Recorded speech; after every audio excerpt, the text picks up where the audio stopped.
desfalque de última hora. Bora falar da escalação diante do Bragantino e nova polêmica com Memphis Depay. Valeu, rapaziada, pra todo mundo que tá se inscrevendo aí. Bora falar do Timão contra o Bragantino nesta quarta, 7 da noite, em Bragança Paulista e com desfalque de última hora. A gente falava até, né? Poxa, o Corinthians tá completinho, o Dorival vai ter opções e tudo mais. E realmente, né? No time, na sua maioria, ele vai ter para poder fazer a sua escalação. Agora, o Hugo Souza tá fora. O Hugo, que era uma dúvida antes do jogo contra o Grêmio, por conta da luxação no ombro, treinou apenas nos 2 últimos dias. Ele sofreu uma pancada. Eu acho até que eu lembro do momento em que, acho que foi com o Carlos Vinícius ali, que ele teve um choque na coxa. E aí, por conta desse trauma na coxa, ele foi preservado e não vai pro jogo. Então o Felipe Longo ganha mais uma oportunidade. Ele que já atuou em 2 partidas, né? Clássico contra o Santos, aquele jogo terrível em que ninguém foi bem. E o Corinthians perdeu por 3-1. E depois a vitória diante do Vitória, em que ele foi fundamental, aí sim, fazendo talvez uma das defesas do campeonato, né? Pegando uma bola ali aos 44, 45, já nos acréscimos, né? Garantindo a vitória por 1-0 lá no Barradão.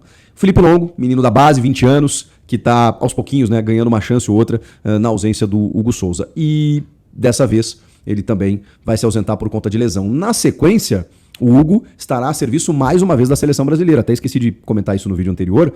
Foi convocado de novo, o que é muito legal, né? Porque existe uma vaga, né? O Alisson tá machucado, a gente sabe que ele é um goleiro da confiança da seleção há muito tempo, há muitos anos. O Ederson tá no Fenerbahçe, mas é um cara que constantemente é convocado, até pela trajetória que ele construiu lá no Manchester City. E o Bento também, com uma constância, o Bento do Al Nassr. Cara, o Hugo tá correndo por fora. Então eu acho que existe uma disputa. E como a gente, no último jogo, né, contra o Japão, né, o Brasil teve muitas falhas individuais defensivas, especialmente do Fabrício Bruno. E aí eu acho que no terceiro gol ali, o Hugo deu uma vacilada, porque também acho que os erros do Fabrício acabaram atrapalhando ali a segurança de todo mundo ali, né, da seleção. A seleção desandou depois que o Fabrício inclusive foi convocado também pelo Ancelotti, meio que numa ideia de, peraí, esse jogo aqui não vai definir o que vocês são e tudo mais. E o Hugo ficou aquele gostinho amargo do tipo assim, a primeira chance que ele tem na seleção, o zagueiro compromete, o Brasil perde pro Japão, sabe? Uma jornada meio ruim, mas ele provavelmente foi observado nos treinos, está sendo observado pelo que ele faz no Corinthians e está recebendo mais uma oportunidade, muito bacana. Mas vai estar ausente diante do Bragantino. A escalação ainda tem uma dúvida, mas eu tenho uma dúvida, mas assim, eu acho muito difícil que ele fuja do Tchoca e do Gustavo Henrique como zagueiros, até para dar sequência para os dois. Do Ranieri como um híbrido, né? Linha de 3 ou linha de 5 quando é atacado, e um jogador que faz a saída de bola como primeiro homem. Maico, Carrilho, Garro, Memphis e Yuri. Mateuzinho e Matheus Bidu nas laterais. Não tem como fugir disso, né? Esse é o Corinthians Prime. Esse deve ser o Corinthians diante do Braga. Agora, porque o Angileri foi muito bem contra o Grêmio. Ele tem o Bidon, por exemplo, que vinha sendo um titular. Ele tem o José Martínez. Só que, vamos lá, né? O Carrilho é titular absoluto. O Garro também. O Maicon é um cara da confiança do Dorival. E aí talvez eu entendo que o torcedor possa ter uma desconfiança. Não dá pra tirar o Maicon, botar o Bidon, botar o Martínez. Acho que em algum momento o Dorival pode fazer isso. Mas nesse momento o Maicon é titular e capitão. E faixa. E o Ranieri, esse eu sou fã. Esse aí arrumou o sistema defensivo do Corinthians. O treinador arrumou, né? Porque não só com o Ranieri fazendo essa função de ser um terceiro homem, mas também saída de bola, mas com o Angileri também ele conseguiu compor ali, né, nessa linha de 13. Então o Dorival também tem méritos táticos pelo que o time vem fazendo. E o Memphis Depay, hein? Mais uma, né? O Portal UOL revelou que o Corinthians deve para o Memphis Depay 23 milhões de reais em bônus e direitos atrasados, né? Inclusive no último dia 15 de outubro venceu mais uma das luvas de 1 milhão de euros, né, que ele tem espaçado no contrato, né, totalizando 6 milhões de reais e alguma coisa. No total, né, com premiações, bônus e tudo mais, são 23 milhões que o Corinthians ainda deve para o Memphis Depay. Cada vez que ele faz um gol, dá uma assistência, cada jogo que ele completa vai somando nas metas estabelecidas. E aí, foi uma reunião do CORE, né, que o Portal UOL teve acesso a uma ata da reunião, inclusive com declarações de conselheiros dizendo que o contrato do Memphis com o Corinthians é fora da realidade. Mais uma vez o aspecto político se tornando público e chegando, né, invadindo o vestiário, porque a gente sabe que também esse contrato do Memphis ele foi vazado pela oposição na época ao Augusto Melo, justamente para bagunçar ali as estruturas. Agora, tudo bem, a gente pode discutir essas coisas, mas vamos no mérito da questão, né? Vamos no contrato em si, né? Que a gente já cansou de falar e debater a respeito. Eu sou super fã do Memphis. Acho que o Memphis é super importante para o time. Acho que ele é fundamental no que ele fez ano passado e esse ano. Já cansei de falar isso, então acabo me tornando até repetitivo, me perdoem. Acho que ele é importante no título paulista. Importante não, achei ele fundamental. Achei ele fundamental na arrancada. Não teria calendário esse ano para jogar. Não fosse o Memphis. Não, mas o Garro e o Yuri... Não fosse o Memphis. O Memphis potencializa o time. O Memphis faz o time jogar. O Memphis foi determinante. Determinante. Desde que ele chegou. Agora, que ele é caro?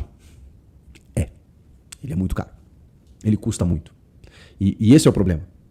Aí você vai me dizer, não é só o Memphis que custa muito. O que custa muito é você ter que pagar 40 milhões para o Matias Rojas sem utilizá-lo por conta de um erro administrativo, de uma promessa que não foi paga, de um erro na condução das coisas. Concordo. Como fez o meu amigo Rodrigo Vessoni do portal Meu Timão, o problema é você pagar metade do salário do Fagner para ele jogar no Cruzeiro, ou do Pedro Raul para ele jogar no Ceará, do Tancafu, que ficou há alguns anos ganhando um salário e ninguém explica essa contratação, ninguém entende essa contratação, entre outras. Era o Luan, que ficou 4 ou 5 anos ganhando na casa de 1 milhão sentado no banco de reservas. É claro que isso é até mais caro do que o Memphis Depay. Porque o Memphis, cara, é um dinheiro que você investe para trazer um cara de renome internacional, é um cara que movimentou os bastidores do clube, um cara que elevou o patamar do time, é um cara que potencializou quem estava do lado, é um cara que trouxe a autoestima do torcedor, é um cara que foi determinante nesses processos todos que eu falei, de sair da zona do rebaixamento, chegar na Libertadores, ganhar o título paulista. Pô, mas é um título paulista e a premiação do paulista foi dada para ele. Mas qual é o benefício emocional, indireto, esportivo que você traz com o Campeonato Paulista? Isso é incomensurável, gente.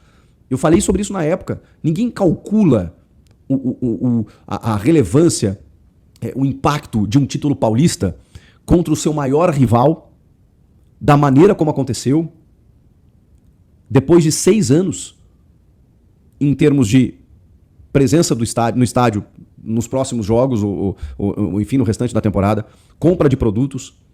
Então, tem um associado, quadro social que aumenta. Então tem um benefício que você não calcula. Ao passo que, se o Memphis não estivesse ano passado, o Corinthians poderia, sei lá, disputar uma Série B esse ano e, por baixo, um prejuízo de mais de 200 milhões de reais.